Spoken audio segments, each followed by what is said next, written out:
এই বেটা চোখ কই? চোখ কই মানে তুই চাই চোখ লাগাইছো সাথে ফোন। আবার আমারে তুই ফের দে মানে বুঝলাম না তো। কলার ধরস মানে? কলার ধরস মানে?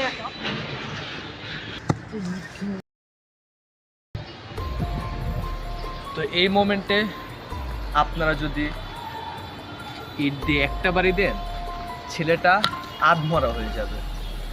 আধমরা হওয়ার পরে সে পুরো জীবন আপনার জন্য একটা অভিশাপ হয়ে থাকবে। পুলিশ আপনাকে যে কোনো টাইমে আসবে, ধরে নিয়ে যাবে গা। তাই এই মোমেন্টে আপনার সবচেয়ে ভালো করণীয় কাজটি হলো ইটটি নিবেন, আর ঠিক ভিডিওতে যেমন দেখানো হয়েছে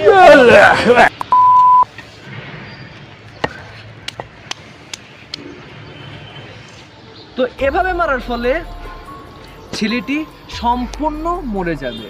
তাই আপনার কোনো কেসের কোনো টেনশনই নাই। যদি আপনি জেলে চলেও যান, আপনি টাকা দিয়ে ছুটে আসতে পারবেন।